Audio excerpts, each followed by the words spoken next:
Hello, my name is Jim May, and I'm a storyteller, and I'm very happy to participate in Woodstock Wednesdays. I told stories at the very first folk festival back in 1998, and then last year we invited Joe Crookston and some other storytellers and musicians to tell at Stage Left Cafe. So it's great to be working again with the Woodstock Folk Festival. You know, both folk music and storytelling owes a great debt to the Appalachian culture. And of course, the Appalachian culture is a representation, is a derivative in some ways of the Celtic culture of Ireland and Scotland. So I would like to tell a Irish story, an Irish ghost story, but also a myth, I believe, that reflects the character and the history and indeed some of the suffering of the Irish people. So here goes. The story is called Mary Culhane and the Dead Man. This story takes place when times were hard in Ireland. It was during the potato famine. And Mary Culhane, her family, there were 12 children, and her father was an older man and he had what we'd call rheumatism or arthritis. He always carried a walking cane. In fact, he called it his blackthorn walking stick. Now, I used to have a blackthorn walking stick here in my home. Let me see if I still have it.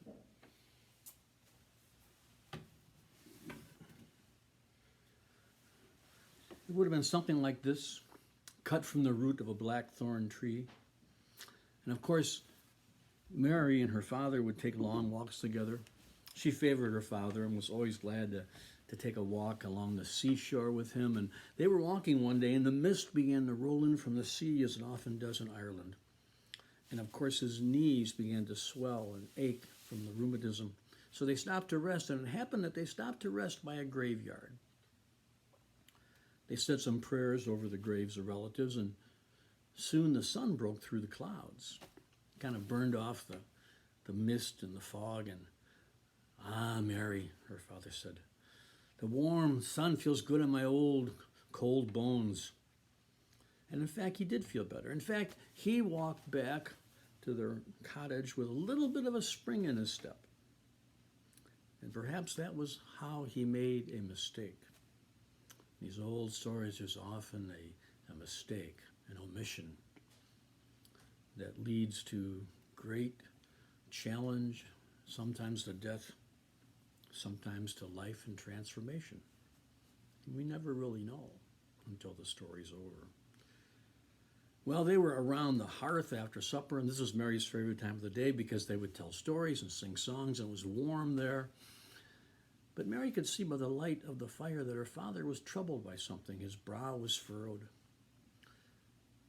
She asked him what was the matter. "Ah, Mary, I left my blackthorn walking stick. I left it alongside of that new dug grave where we stopped to rest. It's such a fine shillelagh, I'm afraid someone might steal it. I wish one of you children would go back to the graveyard and fetch it for your father." Well, the thought of going back to that cemetery at night made all the children stare into the fire, afraid to look their own father in the eye, except for Mary. "I'll get it, Father." And she jumped up and she ran out of the house before anybody could stop her. And she was the youngest. And she ran into the night. And she couldn't see at first. Couldn't see the hand in front of her face because it was so dark, but she could feel under her feet the path was smooth. And she thought this must be the way. Because in those days, with the famine and the terrible oppression of the English who took their land, the paths to the graveyards were smooth with folks going to bury their loved ones.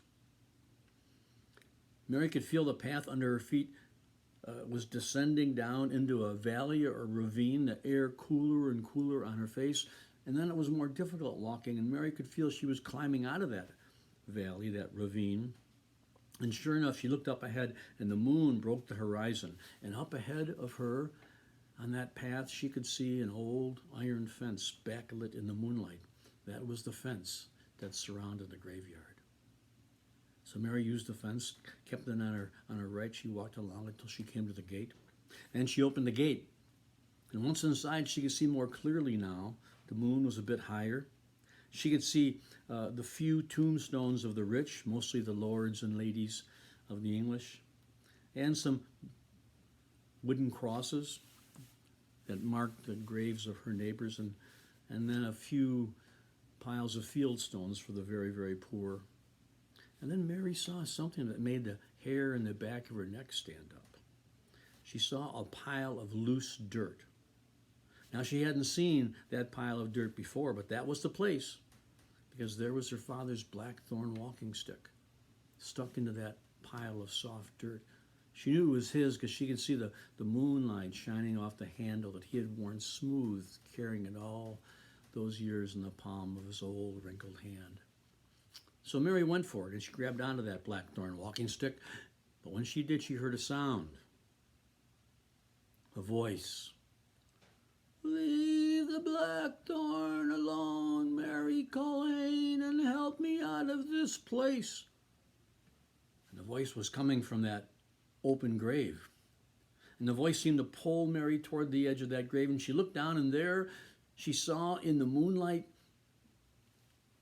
a white, bony hand reaching up toward her.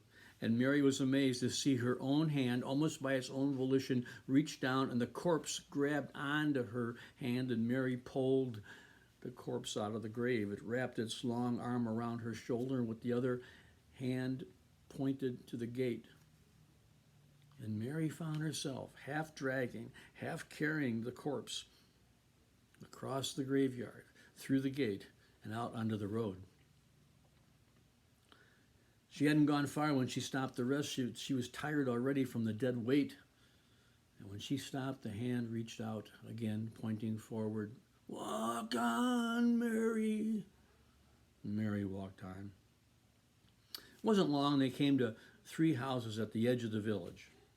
And he pointed to the door of the first house, and Mary grabbed onto him with a kind of a firm grip and dragged him up onto the steps, onto the porch. And there was an old iron ring there at the door, and Mary grabbed onto it to pull that old plank door open. "Mary, we cannot go here. I smell the smell of holy water." This was the part of Ireland where many families went to the priest on Holy Saturday, the vigil before Easter Sunday, and the priest would bless water, holy water, and they would keep it at the door for protection. So Mary turned him around. They went to the second house. When they got to the second house, and Mary pulled onto an old rope this time that held the door. "Mary, we cannot go here. I smell the smell of holy water." So they turned again and went to the third house. And when they got to the door of the third house, the corpse said, "Ah, Mary, we can enter this house, Mary. There's no holy water here." And they walked into the house. In those days, in that village, the doors were never locked. Well, Mary sat down at a table, and the corpse sat heavily on a chair opposite her. Mary could tell he looked weak and tired. "Bring me food. Bring me water." Mary walked into the kitchen. She couldn't see any food or water. There was only a tub of soapy water, maybe left from washing, a copper tub. She couldn't find any food at all. And no water to drink. Now, that's when Mary noticed a small door off of the kitchen. And she opened that door, and it was a pantry. And there was a road for walking, and there was shelves on each side of food stuff and plates, bowls. And Mary found an empty clay bowl, and she saw that there was a bag of rolled oats, crushed oats. So she used that to mix up with some goat's milk that she found. She made 2 bowls of oatmeal porridge and took those out to the corpse, and she set those bowls in front of that dead man. "Mary, this is the food, but where's the water? Where's the drinking water?" Mary said, "I couldn't find any drinking water. There was just some old soapy water left from washing." "No, clean water?" That seemed to throw him into kind of a rage. "Mary, bring me a razor." Mary knew where there was a razor. She had seen on the windowsill above the sink in the kitchen a long straight razor with a mother of pearl handle. And she had noticed it because that mother of pearl and that razor reminded her of the combs that her own mother had given her. The beautiful mother of pearl combs that were on her dresser that very moment. You see, Mary had noticed the razor because it reminded her of home. And more than anything else in the world, Mary wanted to be home. So she went into the kitchen, she got that razor, and she brought it back out. He took the razor and one bowl of oatmeal in one hand, climbed onto Mary's back with the other, and told Mary to take him up the stairs. And she did. And they came to a landing, and there was a door, and they opened the door, and it was a bedroom with a big feather bed and 3 young boys sleeping. Well, they dragged along to the edge of the bed Mary and the dead man, and while those boys slept, the dead man took each of their fingers and took that straight razor and made a slit, and drops of blood began to flow. With the first drop of blood, each of those boys stopped breathing. With the second drop of blood, the warmth ran out of their cheeks. And with the third drop of blood, they were as cold and as dead as the corpse. That's for leaving no clean water. They caught the drops of blood in the bowl of oatmeal. They went back downstairs, and he mixed that blood and oatmeal with the second bowl, so now there were 2 bowls of blood and oatmeal, and he pushed one toward Mary for her to eat, and he began eating from the other. Well, Mary, she scooped some of that blood and oatmeal to her lips. She couldn't bear the thought of eating it. She looked over to see if he was watching. He wasn't. He was bent over his bowl of bloody gruel, and he was slobbering it into his mouth. Mary, clever girl, she reached around and got the scarf, the wool scarf that she always wore on damp, cold nights, and she brought that scarf down under her chin. And she took the blood and the oatmeal, and she emptied it into that scarf. Not one drop touching her lips. When the bowl was empty, she pushed the empty bowl back to the middle of the table, and he did the same. Take him away, Mary, for now we go back to the grave.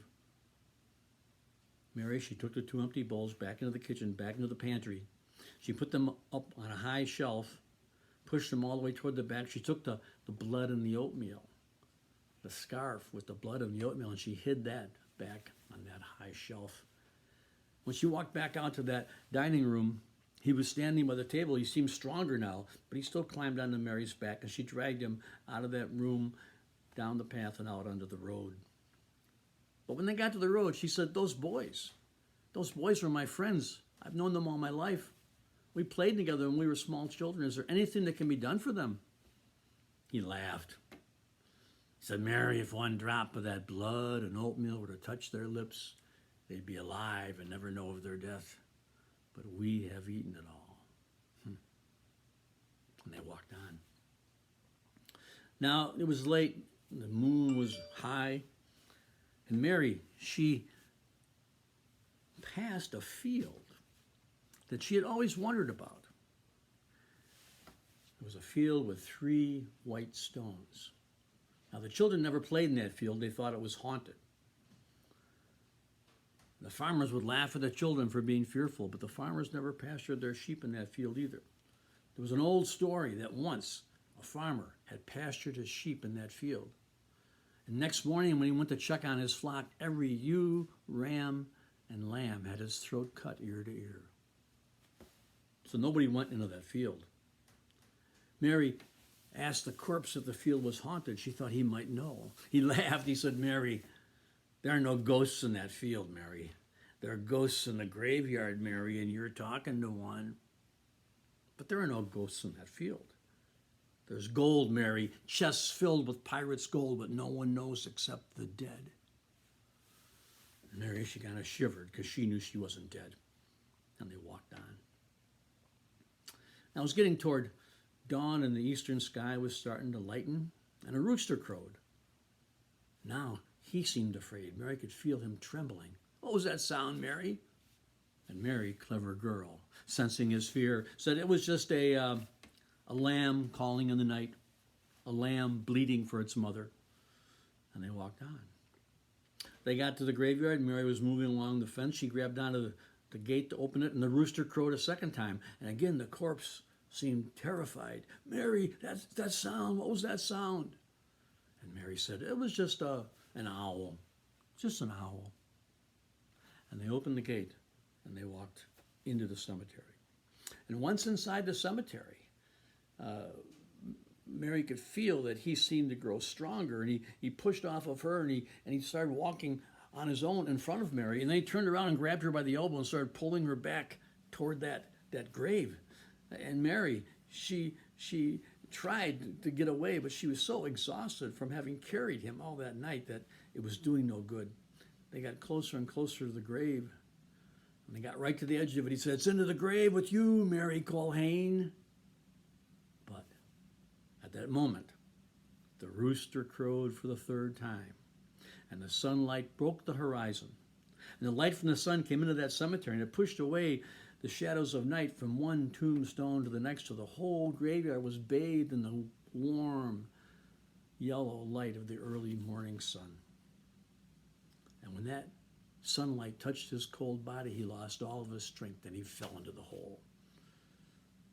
Mary stood for a moment at the edge of that grave, getting her bearings, and she had the courage to finally look back down into the grave, and a shaft of sunlight illuminated one corner of that grave, and she saw that white, bony hand of the corpse moving, twitching, and then it began scratching its way up the side of the grave, and she heard his voice again, but it was very weak now.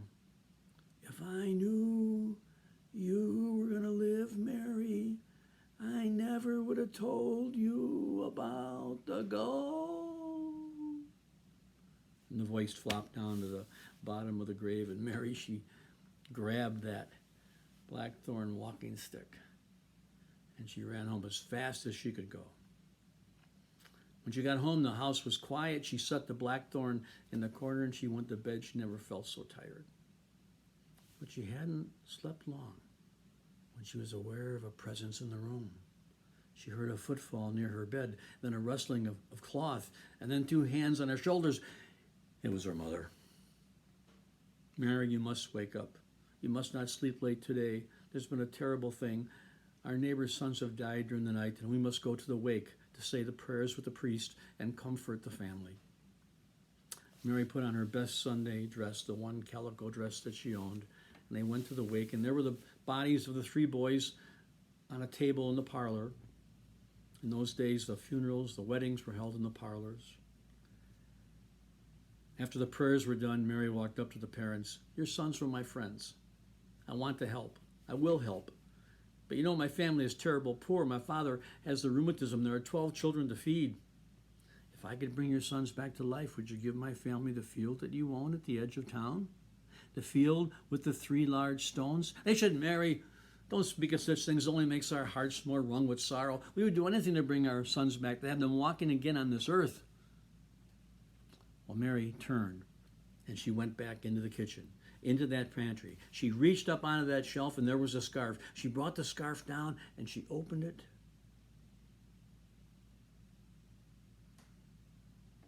There was still blood and oatmeal in that wool scarf.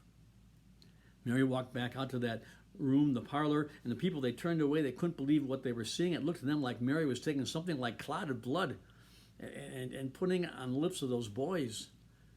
But when she did, when that blood and oatmeal touched their lips, each of those boys, their chests began to heave up and down. And they opened their eyes, and the warmth came back to their cheeks, and they were alive. And that wake became a celebration of joy and life and singing and dancing. The family was glad to give Mary the deed to that field. And she dug up that gold. And she used some of that gold to build her family a fine new house that was finally big enough for all those kids. But she was always sure to keep plenty of holy water by the door of that house, and she never, ever, ever again ate oatmeal.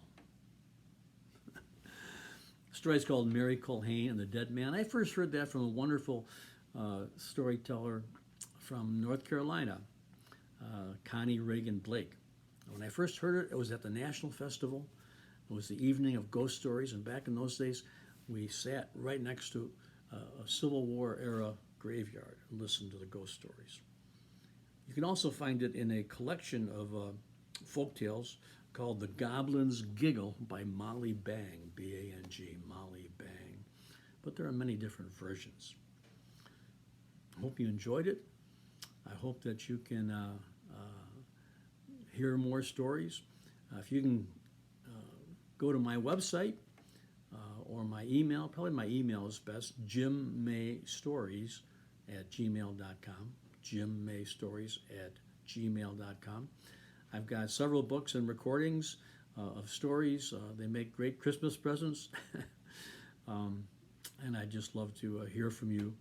And maybe we could swap a story on the telephone. You can email me or you can text me. My text number is 815-382-5264. I should tell you that when Halloween comes, don't be worried if you get scared at night. If you're laying in bed and you're afraid of the night, there's an old Southern belief, an old Southern saying that you can take your shoes off and you point one shoe toward the door and one shoe toward your bed, and a ghost will never bother you when you have your shoes in that position. I'm not sure why. Maybe they open the door, can't tell whether you're coming or going, and leave you alone. Now, you can't stay in bed all day. You got to get up and do what needs to be done. So in the daytime, if you get afraid, there's an old saying that if you take your hand and you put your thumb in the middle of your palm of your hand and you put your fingers over your thumb and you hold that over your heart, that the ghosts won't bother you. Happy Halloween, and take care.